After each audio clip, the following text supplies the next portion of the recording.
일토소명 이야기 묵상, 성격 훈련, 감정 자제 훈련. 화를 잘 내는 사람들이 왜 화를 내는지 지적당하면 성격 탓이라고 말하곤 합니다. 문제는 그렇기 때문에 고칠 수 없다는 생각입니다. 내 천성인 걸 뭐.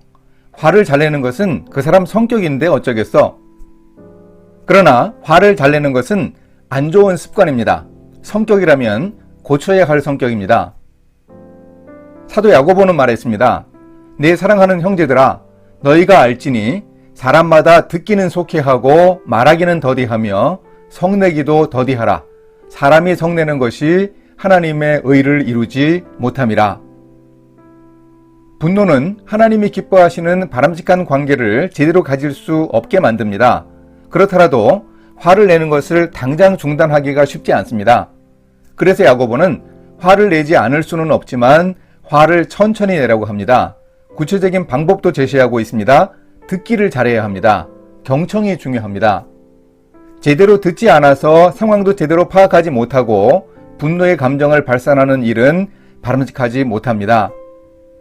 물론 의분이 있습니다. 불의를 보고 참지 못하는 정의로운 분노입니다.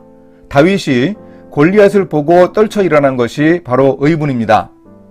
예수님이 제사장들과 결탁해 성전에서 제물을 팔면서 폭리를 취하며 장사하는 사람들을 보고 채찍을 들고 내쫓으신 일은 바로 의분이었습니다. 안토니오 요새의 망대에서 로마군 수비대가 보초를 서고 있다가 폭동이 일어난 줄 알고 진압하러 올 수도 있었습니다. 그런 위험을 감수하고 예수님이 의분을 표현하셨습니다.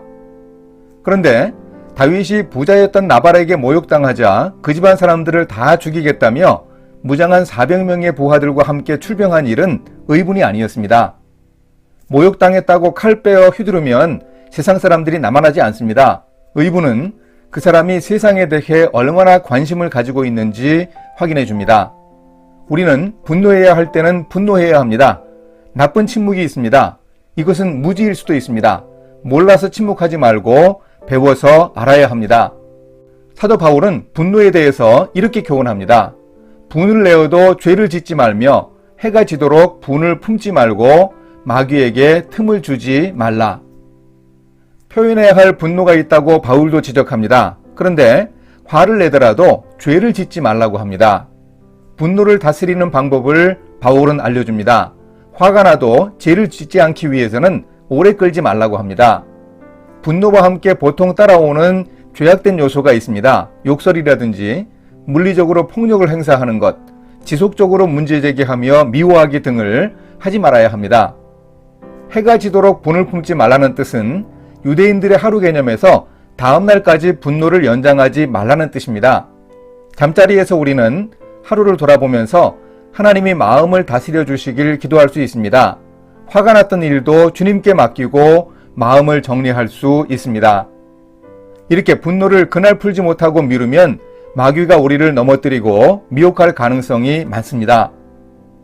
우리가 왜 화내기를 그만두거나 줄여야 하는지 누구나 그 이유를 다 압니다. 분노는 상대방에게 엄청난 상처를 줍니다. 공동체 구성원들의 정신 건강에도 해롭습니다. 인간관계도 망가지기 쉽습니다.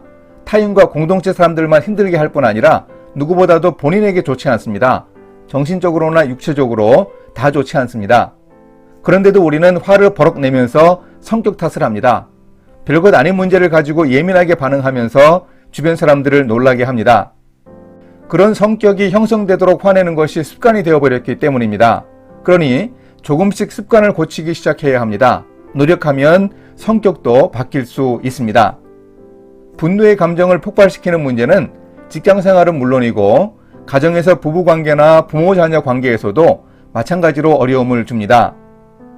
이렇게 분노에 관해 잘 인식하고 인간관계와 감정표현, 자제력에 관한 훈련을 잘 한다면 우리는 행복한 공동체를 만들어갈 수 있습니다. 유대인들이 지갑, 술잔, 분노를 사람들의 성격에 있어서 중요한 요소로 여기는 것에 착안해 3가지 성격 훈련에 대해 생각해 봤습니다. 특히 일하는 사람들에게 요긴한 교훈입니다. 우리가 성격 훈련을 잘하면 조금씩 성격도 변하고 바람직한 인품을 형성해 갈 수 있습니다. 또한 우리 공동체의 분위기도 좀 더 발전적으로 나아질 수 있습니다. 일하는 사람들 각자의 성품과 태도와 행동이 반영된 스피릿이 변할 수 있습니다. 함께 기도하십니다. 하나님 아버지, 화를 자주 내면서도 성격 탓이라고 둘러대고 감정 표현에 서투른 저를 긍휼히 여겨 주소서. 성격이라고 해도 고치기 위해 노력하겠습니다. 의로운 분노는 표현하게 하시고 경청을 잘하여 쓸데없는 화를 내지 않도록 주님이 도와 주소서. 예수님의 이름으로 기도합니다. 아멘.